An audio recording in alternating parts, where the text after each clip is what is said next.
نحمده ونصلي على رسوله الكريم اما بعد بسم اللہ الرحمن الرحیم یوم العطلہ۔ آج کا ہمارے سبق کا تعلق ہے چھٹی کے دن۔ عطلہ یوم یہ مفرد ہے، اس کی جمع آتی ہے ایام۔ ایام کہتے ہیں دنوں کو، ٹھیک ہے۔ اور عطلہ اس کی جمع ہے عطلات، عطلات یعنی تو عطلات کہتے ہیں چھٹی کو۔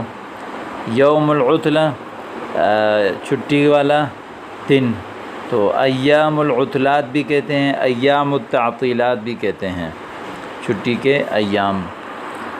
تو یوم العطلہ چھٹی والے دن۔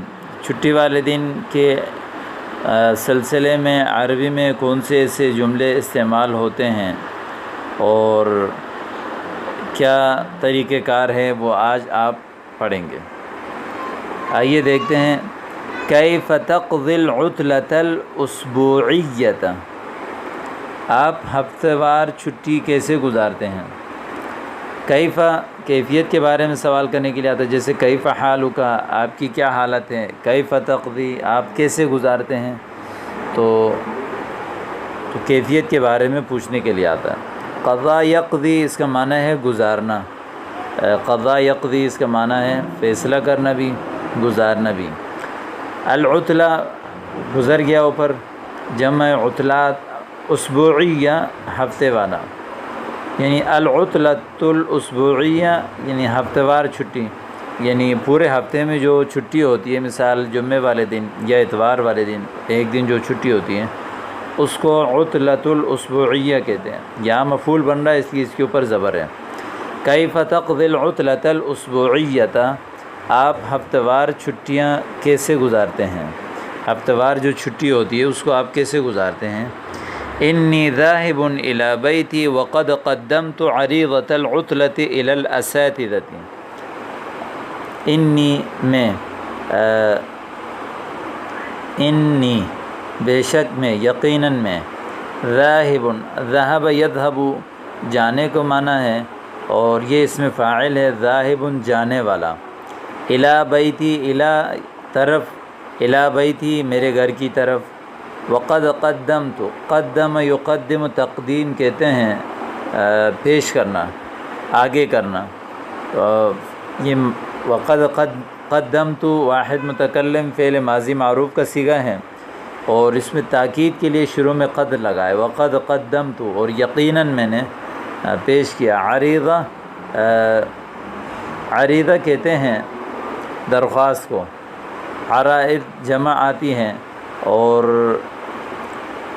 عرض کی جمع عرائض آتی ہے، عریضۃ کی جمع عریضات بھی آتی ہے۔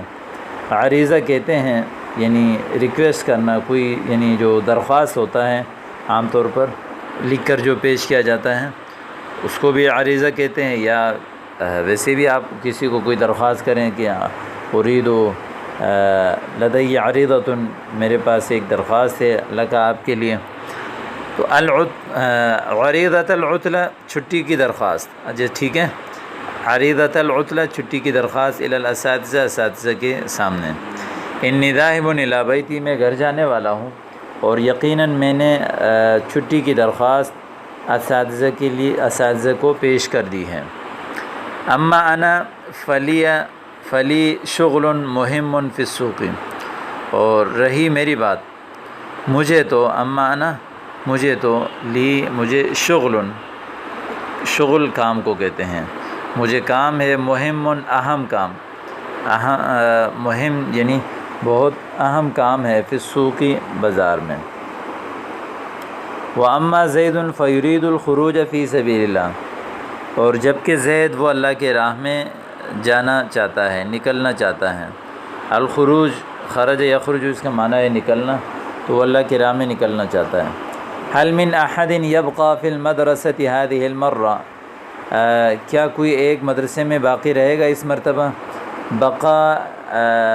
بقی یبقى بھی آتا ہے، باقی رہنا، بقا یبقی بھی آتا ہے بچنا، تو کیا کوئی ایک باقی رہے گا فی المدرسہ مدرسے میں، هذه المرة اس مرتبہ۔ نعم خالد یرید غسل ثیابہ، جی ہاں خالد اپنے کپڑے دھونا چاہتا ہے۔ مدرسے میں طلبہ اپنے کپڑے خود دھوتے ہیں، تو اس لیے غسل یغسل اس کا معنی ہے دھونا۔ غسل ثیاب جمع ثوب کی کپڑے کو کہتے ہیں۔ اراد یرید پیچھے گزر چکا ہے۔ ملابسی وسخۃ جدا، میرے کپڑے بہت گندے ہیں، یہ بھی کل آپ نے پڑھ لیا۔ ناولنی الفرشۃ والصابون، مجھے برش اور صابن دے دو۔ فرشہ برش کو کہتے ہیں، والصابون صابن کو کہتے ہیں۔ ناولنی مجھے پکڑاؤ، دے دو۔ این انبوبۃ الماء، پانی کا پائپ کہاں ہے؟ انبوبہ نلکے وغیرہ کو کہتے ہیں، پائپ جہاں پانی کا انتظام ہو، بندہ کپڑا دھو سکے۔ من فضلک اعصر لی ھذا الثوب، برائے مہربانی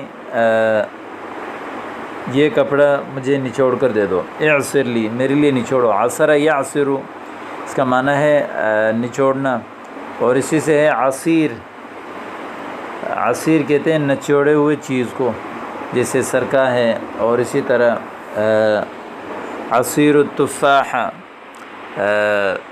سیب کا رس، عصیر العنب انگور کا رس، تو اس لیے عصیر کہتے ہیں ان کو۔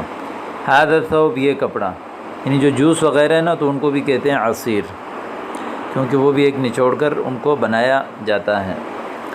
این سانشر ثیابی، میں اپنا کپڑا کہاں بچھاؤں، پھیلاؤں۔ نشر ینشر پھیلانا، سوکھنے کے لیے پھیلایا جاتا ہے، جیسے کمبل لپیٹ کے رکھا ہو تو اس کو آپ پھیلاتے ہیں، تو اس کو نشر کہتے ہیں، پھیلانا۔ هل عندك معلاق اريد ان اعلق ثيابي، کیا آپ کے پاس ہینگر ہے؟ معلاق ہینگر کو کہتے ہیں جس سے کپڑا لٹکاتے ہیں، استری وغیرہ کرنے کے بعد اس سے لٹکا کے رکھتے ہیں، اس کو معلاق کہتے ہیں۔ ان اعلق ثيابي، علق يعلق تعلیق لٹکانا، میں اپنے کپڑے لٹکانا چاہتا ہوں۔ متى تغتسل، آپ غسل کب کرو گے؟ ایک ہے غسل یغسل، اوپر جیسے آپ نے ابھی پڑھا میں نے بیان کیا، ایک ہے اغتسل یغتسل، دونوں میں عام طور پر طلبہ فرق نہیں کرتے۔ غسل یغسل کا معنی ہے دھونا، اغتسل یغتسل اغتسال کا معنی ہے غسل کرنا، تو اس لیے وہ عام طور پر غسل کے لیے بھی وہ غسل یغسل کا جملہ استعمال کرتے ہیں، جو کہ اچھا نہیں ہے۔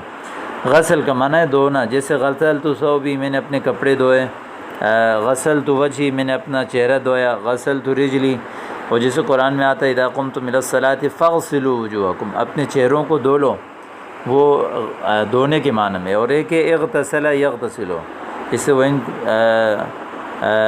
اغتسل یغتسل غسل کرنا۔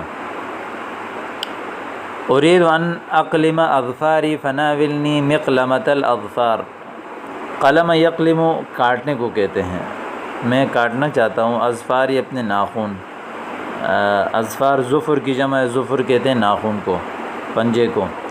ناولنی پس مجھے پکڑاؤ، مقلمہ، مقلمہ کہتے ہیں ناخن تراش، کٹر، مقلمۃ الاظفار یعنی ناخن کٹر۔ این من شفتی اريد ان امسح وجهي، میرا تولیہ کہاں ہے، میں اپنا چہرہ دھونا چاہتا ہوں۔ من شفا